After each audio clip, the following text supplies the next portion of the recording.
शिर्डीतले महायुतीचे उमेदवार सदाशिव लोखंडे आणि मवियाचे उमेदवार भाऊसाहेब वागचौरे यांनी मतदानाचा हक्क बजावला। साईबाबांचं दर्शन घेऊन शिर्डीचे विद्यमान खासदार सदाशिव लोखंडे यांनी मतदान केलं। यावेळी त्यांनी शिर्डीतील जनता आपल्यालाच पुन्हा निवडून देईल असा विश्वास व्यक्त केला। तर मवियाच्या भाऊसाहेब वागचौरे यांनीही जनतेला बदल हवाय असं म्हणत विजयाचा दावा केलेला आहे। त्यांनीही सहकुटुंब मतदानाचा हक्क बजावला।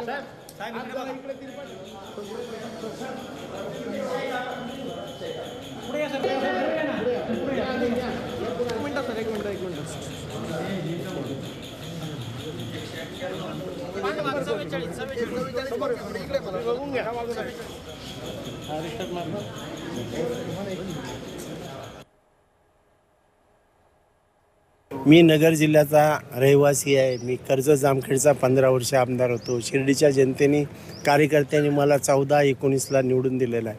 हे पार्सल त्यांनी 3 वेळेस ह्या शिर्डीच्या जनतेने 14ला रिजेक्ट केलं, 19ला रिजेक्ट केलं, 14ला 3 वेळेस रिजेक्ट केलेलं पार्सल माझं स्वीकारलं पार्सल। आणि खुडूक झालेली कोंबडी आहे ती। आता खुडूक झालेल्या कोंबडीला काय करतात माणसं? शेवटी आहे ना रिजेक्टमध्ये ते अंडे देत नाही, उपयोग नाही। सभेतून उठून जायचे लोकांनी ठरवलं, दाखवलंय।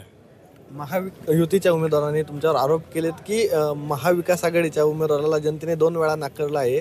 खुडूक कोंबडी काय करणार असा आरोप त्यांनी केला। यांना आता जनता एक अंड्यावरची कोंबडी हे कशी असते ती मला माहीत आहे आणि लोक पसंत करतात अंड्यावरची कोंबडी। आणि त्यामुळं त्यांना माहिती आहे यांचा विचार तेवढा दारू, बाटली आणि कोंबडी ह्याच विचारामध्ये जे असलेले माणसं दुसरं काय बोलणार।